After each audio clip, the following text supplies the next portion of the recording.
Assalamu alaikum students, this is Ahmed Hussain from English department of SMB Qaid-e-Azam Public School Higher Secondary section. So my students, today we are going to discuss the third part of a poem, that is lines from an essay on man, and indeed it is the third video lecture of this poem. And initially in the first two video lectures we discussed the stanzas, and now we are going to sum up this poem today. So my students, let's move forward. So here you can observe it that it is poem number 4 of our poetry section, named Lines from an Essay on Man, and indeed it is written by the poet Alexander Pope.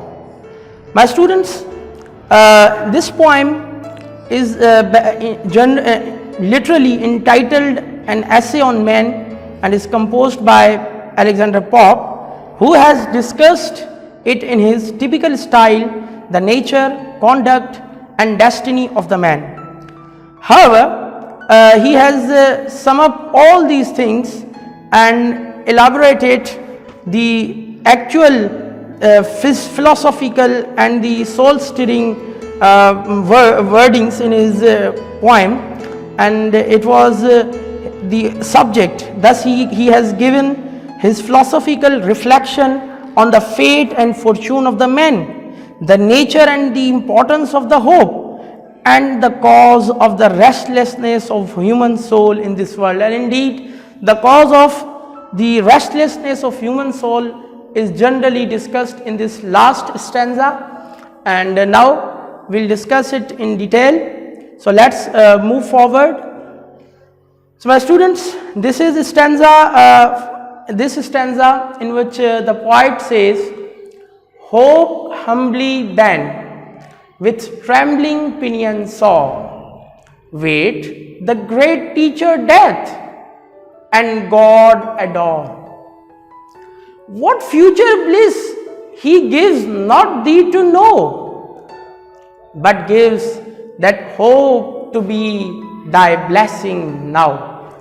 So my students, here in this stanza the poet has clearly elaborated and defined hope as the blessing, for mankind. That's why he says that God has very kindly made us blind to our fate and fortune.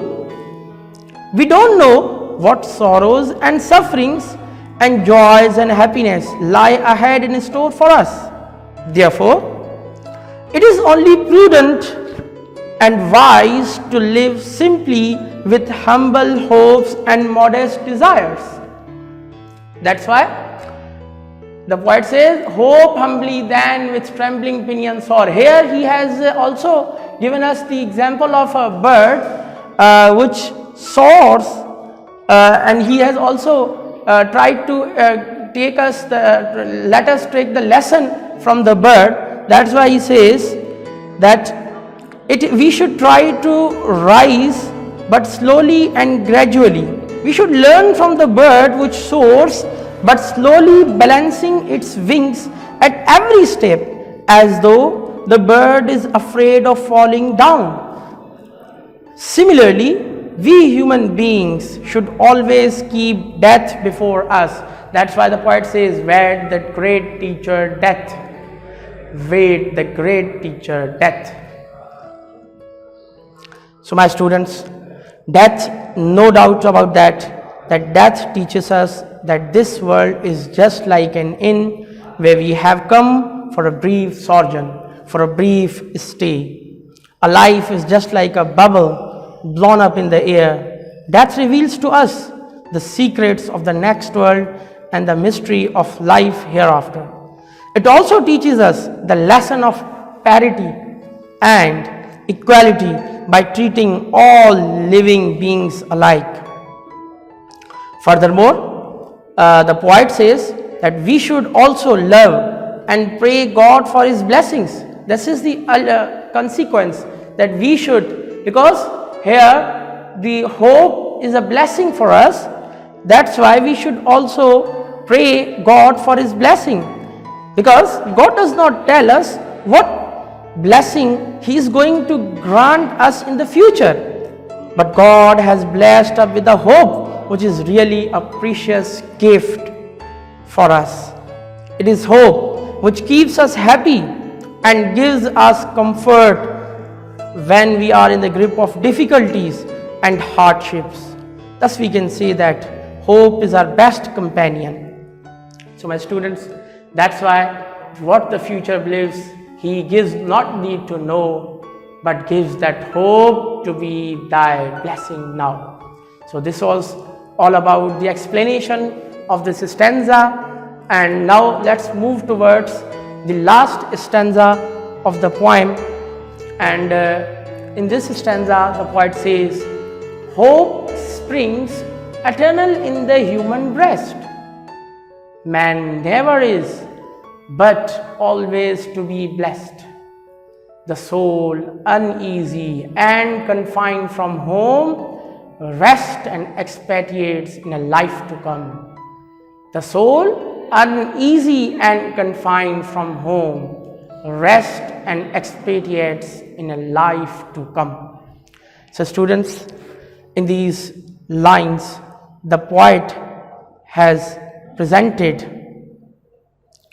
the picture of the hope and also consider it the blessing, because it is the hope which inspires human beings to keep striving and moving ahead. Indeed, hope also motivates us to be in the mainstream of the life circle. Man is never contented with his present condition and circumstances. That's why he always hopes and struggles to get into a better position. That's why hope springs eternal in the human breast. Man never is, but always to be blessed. So my students, here the poet says that instead of telling us about the fact, God gives us hope, which is really a precious gift. And hope never deserts human beings. It remains alive and achieve in the human heart forever. And it is the hope that keeps the man happy. And ultimately, the person forgets the difficulties and hardships of the future bliss.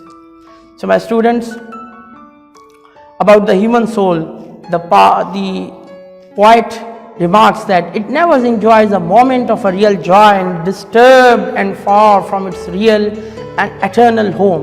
That's why the poet says the soul uneasy and confined from home. Means that human soul never enjoys a moment of real joy, never enjoys the real moment of peace in this world. It is constantly restless, disturbed and far from its real and eternal home. That's why he says confined from home. Furthermore, the poet explains that the eternal abode of a human soul is the heaven. Yes, indeed, it is the heaven. It inspires to liberate itself from the material cage of the human body and go back to its original and final home. That's why he says, in a life to come, rest and expatiates in a life to come. That's why my students, the poet says that this is, indeed, it is the only way, it is the only place where about which the person, the man aspires to liberate itself from the material cage of human body, and human soul hopes us to live there permanently, enjoying peace, comfort, freedom and happiness. Yes, that's why he says rest and expatiates. So my students, the poet Pope, the Alexander Pope says that the man should lead a pious, virtuous life and perform good and noble deeds for a better after the death.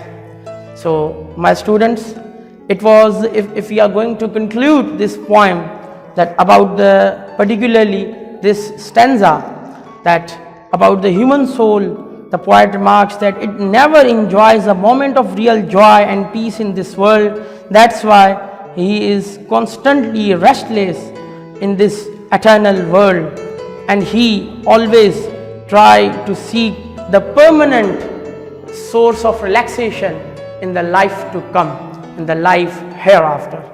So my students, that was all about the poem of the lines from an essay on man. Indeed, it was a great epic work, essay on man, and now these stanzas are extracted out from that work, and now these lines are the part of our poem, the poetry section book. That's why these are called lines from an essay on man. And ultimately, overall, the subject of this poem is the nature of man. So my students, that was all about this poem, and hope you have comprehended it well. And now at the end, it's your related activity and task that you should summarize the whole poem in your own words. Furthermore, I also send you some worksheets that will be the source of assessment, and it will also help you out to work for the annual examinations as well. So all of my students, thank you very much. Assalamu alaikum.